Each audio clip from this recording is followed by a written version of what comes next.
El secreto para hablar con Dios y ser verdaderamente escuchado, imagínalo. Estás frente al mejor amigo que has tenido jamás. Esa persona que conoce cada detalle de tu vida, cada sueño guardado en el corazón, cada miedo que escondes de los demás. ¿Podrías mantener una máscara delante de esa persona? Probablemente no. Y es exactamente así como debemos acercarnos a Dios, con total sinceridad y autenticidad. Cuando el rey David, aquel joven pastor que se convirtió en rey, enfrentaba sus mayores tormentas emocionales, no trataba de mostrarse perfecto ante Dios. En los Salmos vemos a David derramando completamente su corazón, sus dolores, sus alegrías, sus dudas e incluso su ira. En un momento grita: ¿Hasta cuándo, Señor? ¿Te olvidarás de mí para siempre? ¿Hasta cuándo esconderás de mí tu rostro? No hay filtros, no hay intentos de parecer más espiritual, solo la verdad cruda de un corazón herido. Es interesante cómo muchas veces nos acercamos a Dios como si estuviéramos en una entrevista de trabajo, presentando nuestra mejor versión, escogiendo cuidadosamente las palabras, tratando de impresionar. Pero aquí está el secreto maravilloso. Dios ya sabe todo sobre ti. Él conoce cada pensamiento antes de que siquiera se forme en tu mente. Cuando tratas de esconder algo de Él, la única persona que queda en la oscuridad eres tú mismo. Piensa en la historia del hijo pródigo. Cuando aquel joven regresó a casa después de desperdiciarlo todo, no llegó con un discurso elaborado o tratando de justificar sus errores. Simplemente reconoció: Padre, he pecado contra el cielo y contra ti. Pura sinceridad. ¿Y qué pasó? El padre ni siquiera le permitió terminar su discurso ensayado. Ya estaba corriendo para abrazarlo. Es como esa sensación refrescante cuando finalmente dices la verdad después de cargar un secreto pesado. Hay una liberación en la honestidad. Cuando te acercas a Dios con un corazón abierto, sin tratar de impresionar, sin usar palabras rebuscadas o frases hechas, algo poderoso sucede. Es como abrir las ventanas de una casa cerrada por mucho tiempo. El aire fresco de la presencia divina finalmente puede circular. Una mujer que conozco pasaba por una profunda crisis de fe después de perder a su hijo en un accidente. Durante 12 meses trataba de orar correctamente, repitiendo frases como «Hágase tu voluntad» mientras su corazón se despedazaba. Un día, simplemente se desplomó y gritó su dolor más profundo: «Dios, no entiendo. Estoy enojada, estoy quebrada y no sé si puedo seguir». Ese fue el verdadero comienzo de su sanación, cuando finalmente fue auténtica ante Dios. ¿Recuerdas a Job? Aquel hombre íntegro que lo perdió todo. Él no escondió sus quejas, cuestionó, se lamentó, expresó su confusión. Y al final, Dios honró su sinceridad mucho más que la falsa piedad de sus amigos. La Biblia nos invita: acerquémonos confiadamente al trono de la gracia. No dice con perfección o cuando nos sintamos lo suficientemente espirituales. Es con confianza. La confianza de que podemos ser exactamente quienes somos. ¿Alguna vez has notado cómo los niños hablan con naturalidad? No filtran, no calculan el impacto de sus palabras. Dicen exactamente lo que sienten. Jesús dijo que necesitamos volvernos como niños para entrar en el reino de los cielos. Tal vez parte de eso sea recuperar esa capacidad de ser completamente auténticos, sin miedo al juicio. Muchas veces pensamos que necesitamos ser fuertes ante Dios, pero es en la vulnerabilidad donde encontramos su fuerza. Pablo entendió esto cuando escribió: «Cuando soy débil, entonces soy fuerte». Cuando finalmente admitimos nuestra debilidad, nuestra impotencia, nuestros fracasos, es entonces cuando abrimos espacio para que el poder de Dios actúe. El mismo Jesús, en el jardín de Getsemaní, no escondió su angustia. «Mi alma está muy triste, hasta la muerte», desahogó. Si el Hijo de Dios pudo ser completamente honesto sobre su sufrimiento, ¿cuánto más nosotros? Hay una historia sobre un monje que estaba preocupado porque su mente divagaba durante las oraciones. Su mentor sonrió y dijo: «Si te das cuenta de que tu mente divaga, es porque estás regresando a Dios repetidamente». Esa es la verdadera oración, el retorno constante, incluso en tu imperfección. No se trata de hacer todo bien, sino de ser verdadero en el proceso. Entonces, la próxima vez que te acerques a Dios, deja caer las máscaras. Ven cómo estás, con tus dudas, tus imperfecciones, tus lágrimas y tus sonrisas. Habla como hablarías, con alguien que ya sabe todo sobre ti y aún así elige amarte incondicionalmente. Porque es exactamente eso lo que Él hace. La verdadera comunicación con Dios comienza cuando dejamos de tratar de ser quienes creemos que deberíamos ser y simplemente somos quienes realmente somos. Es en ese lugar de autenticidad donde finalmente podemos escuchar su voz con claridad, porque ya no estamos distraídos por el esfuerzo de mantener apariencias. Es ahí, en el terreno sagrado de la honestidad, donde descubrimos lo que David se dio cuenta hace miles de años. Al corazón contrito y humillado no despreciarás tú, oh Dios. ¿Alguna vez te has detenido a pensar cómo se construyeron las grandes relaciones de tu vida? No sucedieron en encuentros esporádicos o conversaciones apresuradas entre compromisos.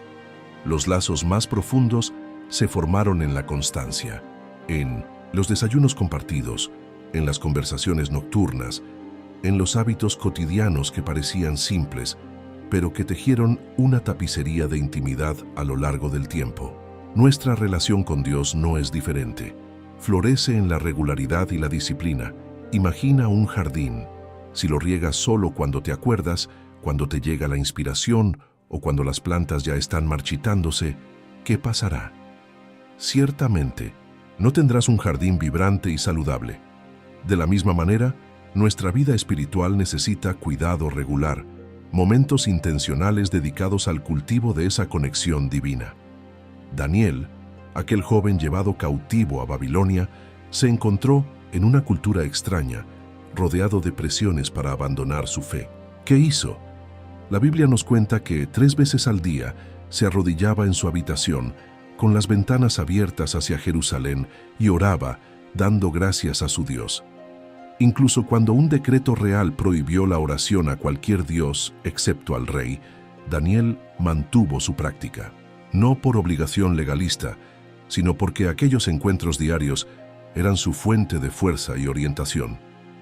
Es fácil caer en la trampa de pensar que debemos esperar el momento perfecto para hablar con Dios, cuando tengamos más tiempo, cuando nos sintamos más espirituales, cuando la casa esté silenciosa.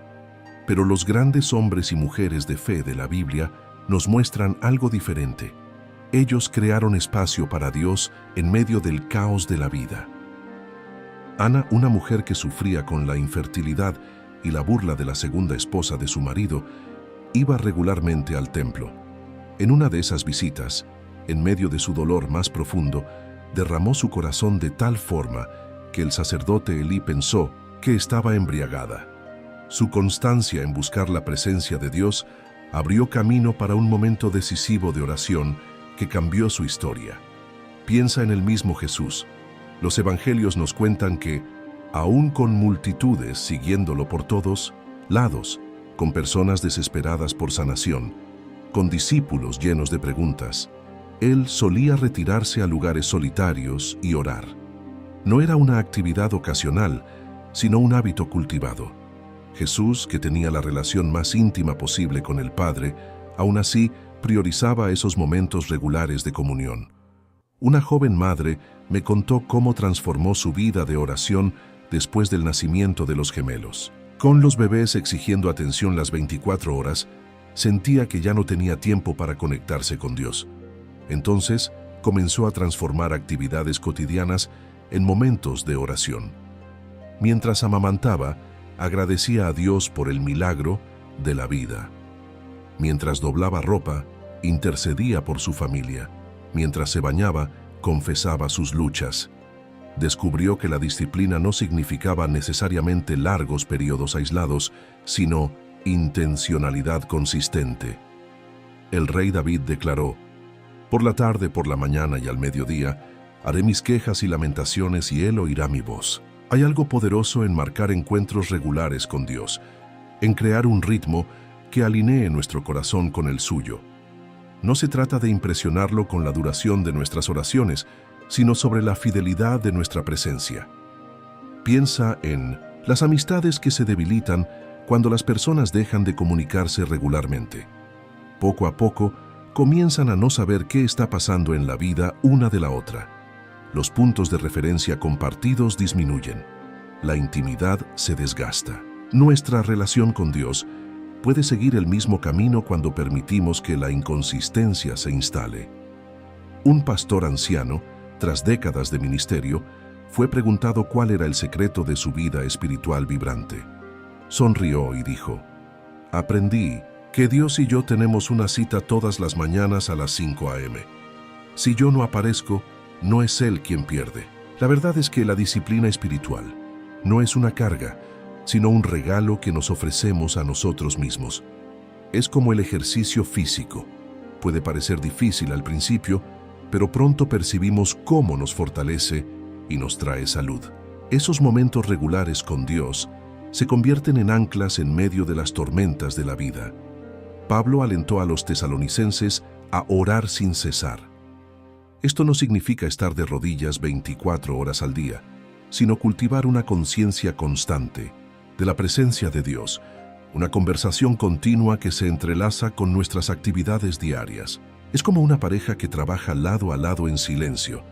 Pueden no estar conversando todo el tiempo, pero están plenamente conscientes de la presencia uno del otro, intercambiando miradas y pequeños comentarios a lo largo del día. Cuando Josué asumió el liderazgo tras la muerte de Moisés, Dios le dio una orientación clara. Nunca se aparte de tu boca este libro de la ley, sino que de día y de noche meditarás en él, para que guardes y hagas conforme a todo lo que en él está escrito. La meditación regular en la palabra era la clave para su éxito y prosperidad espiritual. Estamos viviendo en una era de distracciones sin precedentes. Nuestros smartphones nos bombardean con notificaciones. Las series nos invitan a maratones interminables. Las redes sociales compiten por cada minuto libre. En este contexto, establecer una práctica regular de comunicación con Dios se vuelve no solo importante, sino esencial para nuestra supervivencia espiritual. Recuerdo a una señora que, por décadas, mantuvo un cuaderno de oración. Cada mañana, escribía sus conversaciones con Dios, sus peticiones, sus gratitudes, sus cuestionamientos. Cuando falleció, los hijos encontraron decenas de esos cuadernos, un testamento de fidelidad, no de perfección, sino de presencia constante. En las páginas, pudieron ver cómo su fe había sido probada, fortalecida y profundizada a lo largo de los años. No porque nunca falló, sino porque siempre regresaba. El profeta Elías experimentó a Dios de manera poderosa en el Monte Carmelo. Fuego cayó del cielo, confirmando al Dios verdadero delante de todo el pueblo. Pero poco después, encontramos a Elías huyendo, deprimido y pidiendo morir. ¿Qué hizo Dios? No lo reprendió por su debilidad. En cambio, cuidó de sus necesidades básicas, comida, descanso, y luego lo invitó a un nuevo encuentro, hablando no en el viento fuerte, no en el terremoto, no en el fuego, sino en el suave murmullo. Este Dios paciente continúa invitándonos a volver a su presencia, a establecer nuevamente la disciplina que nos conecta con Él. La regularidad en la comunicación con Dios no se trata de rendimiento religioso, sino de construir una relación que sustente nuestra vida. Es como la respiración, algo tan natural que hacemos sin pensar, pero absolutamente esencial para nuestra supervivencia.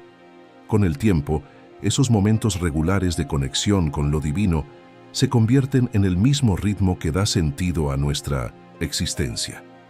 ¿Has tenido alguna vez esa sensación de estar en una conversación donde la otra persona simplemente no para de hablar?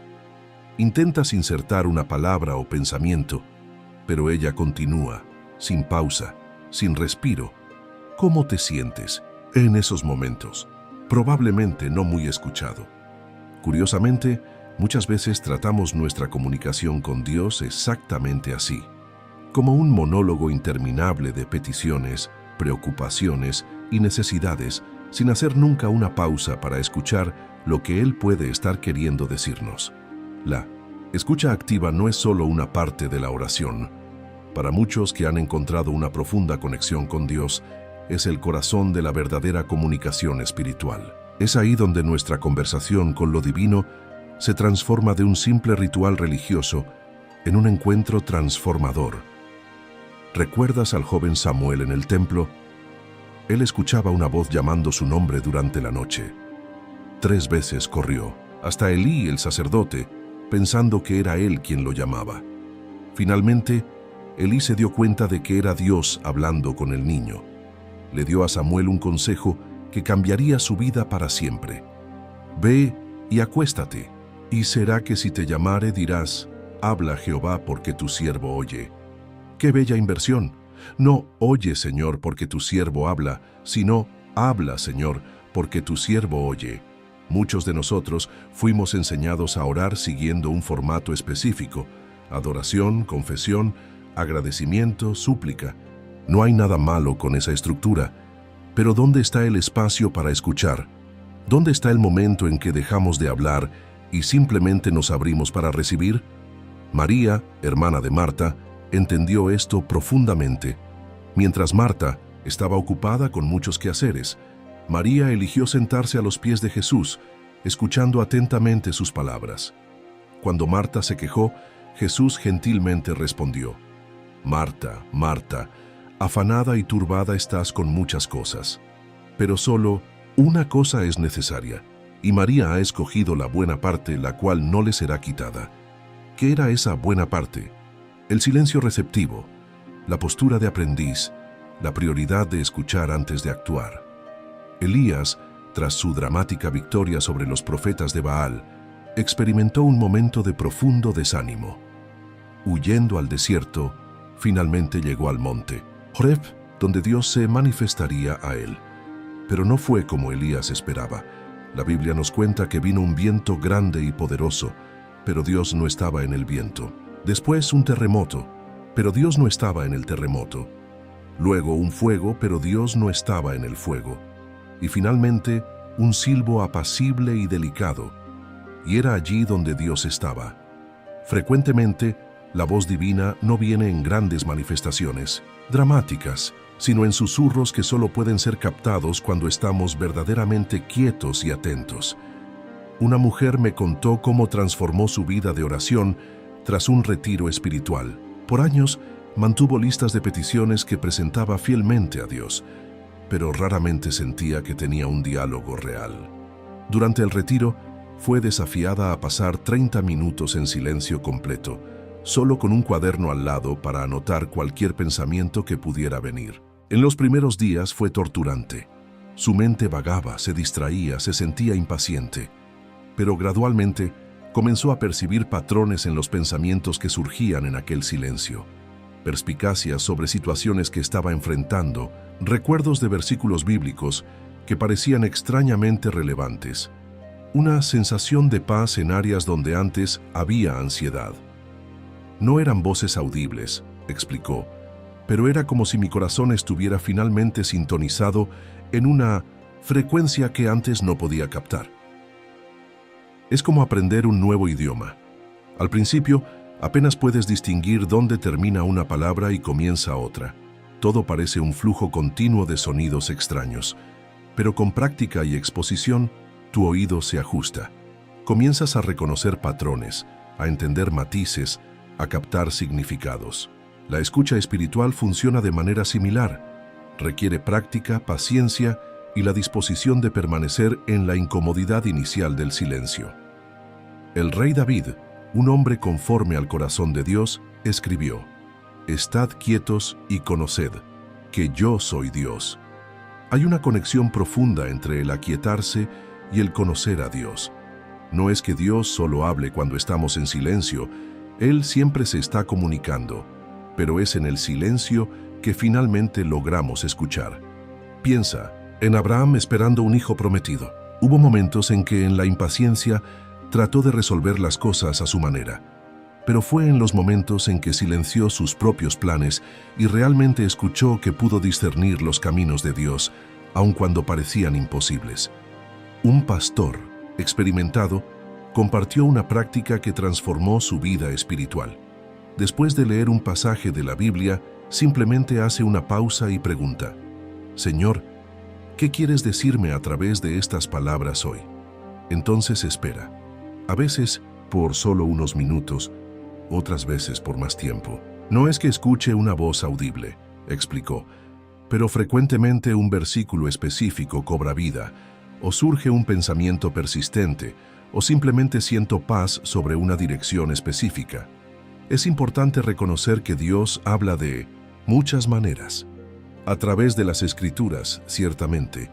Ese es el patrón fundamental por el cual probamos todas las otras impresiones, pero también a través de consejeros sabios, de circunstancias providenciales, de puertas que se abren o se cierran, y sí, de aquella voz suave en nuestro corazón que muchas veces llamamos la paz de Dios.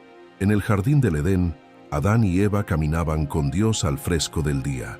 Imagino esos paseos tranquilos, no apresurados, no dominados por listas de peticiones, sino una comunión genuina donde tanto hablar como escuchar fluían naturalmente. Ese es el tipo de relación que Dios desea con nosotros. Hay una historia sobre un visitante que fue a conocer un famoso monasterio. Observando a los monjes en oración, se sintió intrigado por un anciano que pasaba horas sentado en silencio en la capilla. Finalmente le preguntó al monje: ¿qué le dices a Dios durante todo ese tiempo? El monje sonrió y respondió: nada, solo me estoy calentando al sol de su amor. Tal vez esa sea la esencia de la escucha activa en la oración, no una técnica ya ser dominada, sino una relación a ser cultivada, no una lista de palabras a ser dichas, sino una presencia a ser disfrutada. La próxima vez que te acerques a Dios, intenta algo diferente. Después de expresar lo que está en tu corazón, haz una pausa deliberada. Di como el joven Samuel: habla, Señor, porque tu siervo escucha. Espera en silencio atento. Puede ser que, al principio, todo lo que escuches sea el ruido de tus propios pensamientos. Pero con tiempo y práctica, puedes comenzar a discernir aquella voz suave y apacible que ha esperado pacientemente para ser escuchada. Como dijo Jesús: mis ovejas oyen mi voz, yo las conozco y ellas me siguen. Hay algo profundamente consolador en esa promesa. No necesitamos preguntarnos si Dios habla, solo aprender a reconocer su voz entre las muchas que compiten por nuestra atención. Y esto sucede principalmente cuando nos disponemos a escuchar. ¿Ya has notado cómo algunos niños hacen peticiones? Quiero un helado ahora, dame ese juguete, no quiero dormir todavía. Con toda la inocencia del mundo, expresan deseos inmediatos, sin considerar el plan mayor de los padres o lo que realmente sería mejor a largo plazo.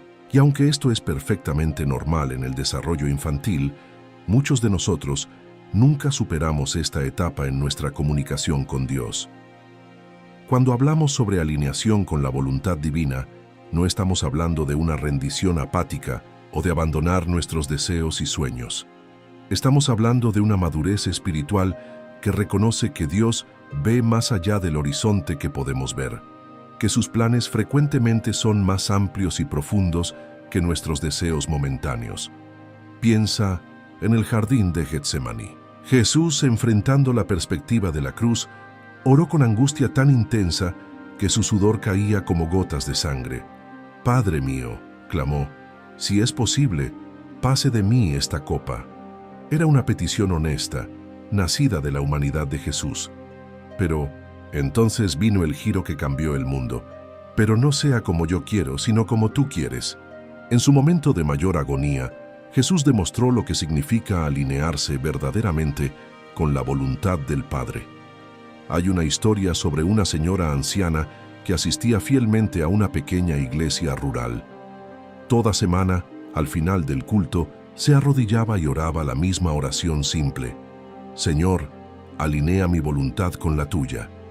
Cuando le preguntaron por qué siempre repetía esa misma oración, sonrió y dijo: «Porque descubrí que pasar mi vida tratando de alinear la voluntad de Dios con la mía es frustración garantizada. Pero cuando pido que Él alinee mi voluntad con la suya, Encuentro paz aun cuando no entiendo sus caminos. El apóstol Pablo entendió este principio profundamente. 3 veces le pidió al Señor que removiera su espina en la carne, aquella aflicción no especificada que lo atormentaba.